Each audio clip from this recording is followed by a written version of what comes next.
सबसे पहले मुझे लगता है कि इससे पहले कि मैं पॉलिटिकल लोगों के पास जाऊं, सुशांत सरीन और सिवाज साहब, आप दोनों से एक एक कमेंट मैं लेना चाहती हूं। मेजर सिवाज, आप इसको किस तरह से देख रहे हैं? क्योंकि अभी भी हमने दिखाया कि कैसे एशक्लॉन में अभी भी रॉकेट से फायरिंग कर रहा है हमास।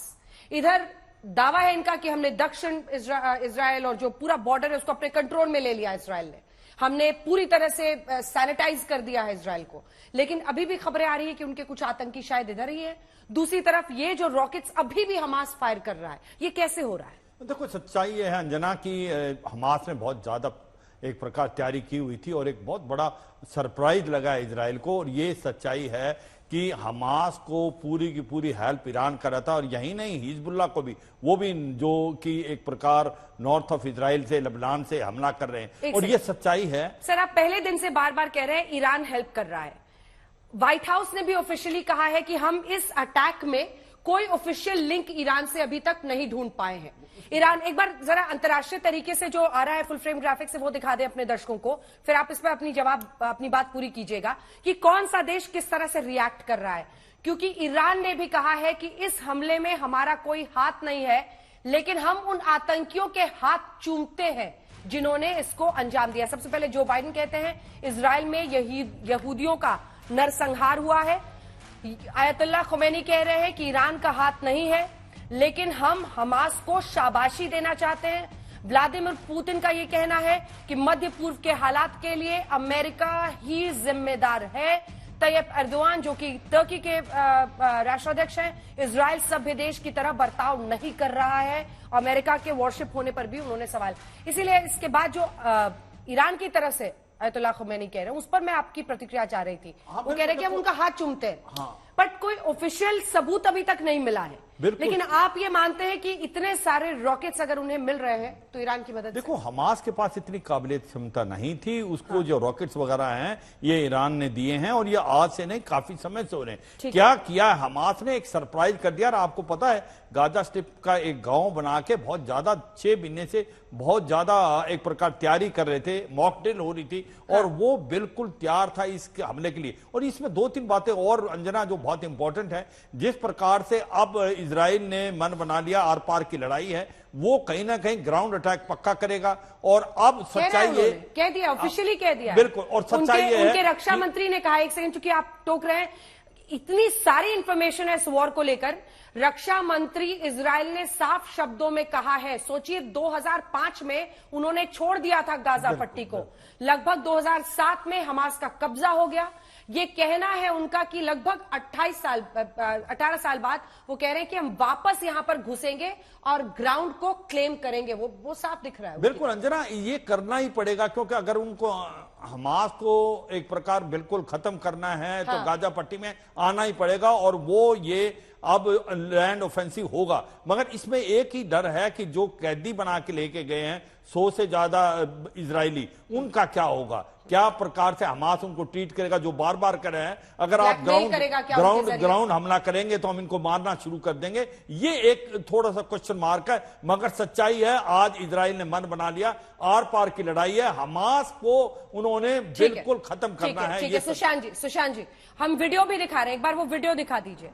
इतनी भयानक है, रूह कांप जाएगी, और इसी वजह से हमने उसको क्लियरली नहीं दिखाया है, मोज़ेक करके हम अपने दर्शकों को दिखा रहे हैं। फेसबुक पे लाइव स्ट्रीम कर दिया, एक बंधक फैमिली है, बच्चे हैं, और बता रहे हैं बेंजामिन नेतन्याहू किस तरह से उन्होंने बिहेड किया है, सिर कलम किया है छोटे बच्चों का, टॉडलर्स का। उन्होंने महिलाओं के साथ तो हैवानियत की सारी हदें पार कर दी है। किस तरह से आप इसे आगे बढ़ता हुआ देख रहे हैं? क्योंकि अब एर्दोआन भी उधर से आवाज उठाने लगे हैं कि एक सभ्य देश की तरह नहीं बिहेव कर रहा है इजराइल। आप देख रहे हैं कि एक एक करके यूरोपियन यूनियन की भी तरफ से आवाज उठ रही है कि इस तरह से लगातार गाजा पर हमला सही नहीं है। ये किस तरह जाता हुआ दिख रहा है आपको, तमाम देश जो बट रहे हैं? वैसे अर्दोगान साहब अगर एक सभ्य देश की बात करें तो वो कौन सा बड़े सभ्य देश को रिप्रेजेंट करते हैं? उनकी जो हरकतें रही हैं, चाहे वो आईसिस के साथ हो, चाहे वो बाकी आतंकी गुटों को समर्थन देने की हो, वो तो हमारे सामने है ना। और वो जिस तरीके से कुर्दों के ऊपर अटैक करते हैं तो वो भी हमारे सामने है। तो दूसरों को नसीहत देनी अर्दोगन जैसे लोगों के लिए बड़े आसान है। लेकिन मुद्दा ये है कि ये अंजना, शायद मैंने आपके प्रोग्राम में भी पहले कहा है कि जिस तरीके की बर्बरता की है हमास वालों ने, ये जानबूझ करके की है कि इजराइल के सर पर खून सवार हो जाए और वो आपे से बाहर हो जाए, जो कि वो हो रहा है। जिस तरीके की रिटेलिएशन हो रही है उसको बहुत लोग जस्टिफाई करेंगे कि भाई ये हमास ने खुद अपने ऊपर बुलाया है। लेकिन जब चंद दिन निकल जाएंगे इसके बाद और ये हालात और गंभीर होंगे वहां पर गाजा में, और बाकी अगर ये जंग थोड़ी और फैली तो फिर उसका जो रिएक्शन है वो बाकी देशों में भी आएगा। देखिए कल जॉर्डन में अगर आप देखें जिस तरीके की डेमोन्स्ट्रेशंस हुई हैं जॉर्डन के अंदर, उससे जो जॉर्डन की सरकार है उसके हाथ एक लिहाज से उन्होंने बांध दिए हैं लोगों ने।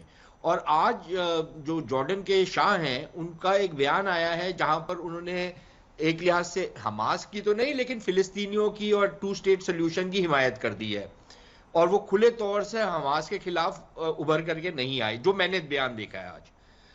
तो ये उनका हाथ एक लिहाज से बांध दिए गए हैं, बाकी देशों के भी बन जाएंगे, क्योंकि जो पब्लिक है उसके अंदर जो जज्बात उभारे गए हैं और जो आग लगाई गई है वो तो सरकारों को कैसे कंट्रोल कर पाएंगी वो।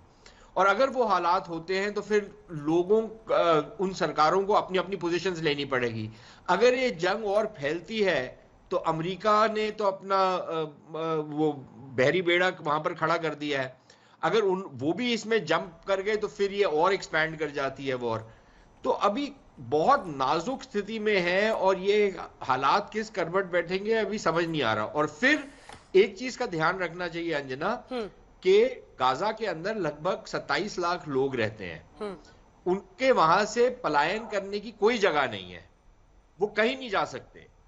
इजिप्ट का बॉर्डर बंद है, बाकी 3 तरफ या 2 तरफ मान लीजिए इजराइल का बॉर्डर है जो टोटली बंद है, और फिर एक तरफ समुद्र है जो भी एक लिहाज से बंद ही है। ठीक है, तो वो कहां जाएंगे वो लोग? और अगर इस तरीके से ये जो बमबारी तो अपनी जगह है, हाँ। लेकिन उसके बाद अगर फौजें अंदर घुसती हैं तो फिर क्या होगा? कितनी लंबी लड़ाई छिड़ेगी? और ग्राउंड खाना नहीं है, पानी नहीं है, बिजली नहीं है, सेहत की सहूलत नहीं है, कुछ भी नहीं है अभी। ठीक है, तो वो भी एक क्राइसिस होगा, और जैसे जैसे वो क्राइसिस बढ़ेगा वैसे वैसे जो अरब दुनिया है या जो मुस्लिम दुनिया है उसके अंदर एक रोष बढ़ेगा। अब उसका जो कारण है इस सारी चीज का, उसको सब लोग अभी भी व्हाइट वॉश करने की कोशिश कर रहे हैं। हमास की बर्बरता, हमास ने जो शुरू किया है उसको सब लोग कवर अप करने की कोशिश कर रहे हैं। आज भी अभी आप देखना अपने प्रोग्राम में होगा। अभी करेंगे सर, अभी आपके सामने लाइव करेंगे वारिस पठान साहब, वारिस पठान साहब लाइव करेंगे, अभी आपके सामने होगा ये। तो जय हमास बोलेंगे आज तक पे बैठ के। लाइव अभी आ रही हूँ, आपके पास आ रही हूँ। जॉर्डन की आपने बात की है, तो जॉर्डन में जो हेवी प्रोटेस्ट हुए हैं उसकी तस्वीरें भी मैंने कह दी है, कुछ ही देर में अपने दर्शकों को दिखाएंगे। सड़कों पर पैर रखने की जगह नहीं थी जॉर्डन में। इस तरह से फिलिस्तीन हमास के पक्ष में और इजराइल के विरोध में प्रोटेस्ट हो रहे हैं।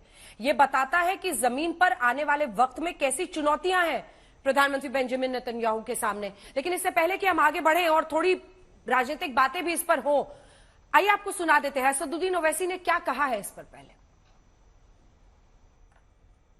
ऑस्लो अकॉर्ड में आपको 5 साल में फलस्तीन को बनाना था, फलस्तीन कंट्री को बनाना था, आप 30 साल हो गए। ये सब चीजें हैं ना सामने आपके। वायलेंस कोई भी करो हम कंडेम करते उसको, मगर यहां पर जो वायलेंस जो सबसे ज्यादा किया जा रहा है वो तो इजराइल की तरफ से हो रहा है 90 साल से। 90 साल से कैंप डेविड कितने मरतबा हुआ बताइए? वायलेंस के हम मानते नहीं, वायलेंस को कंडेम करते हैं। अरे भाई, आप जो गाजा वेस्ट बैंक को आप फलस्तीनी मुल्क क्यों नहीं करार देते? आप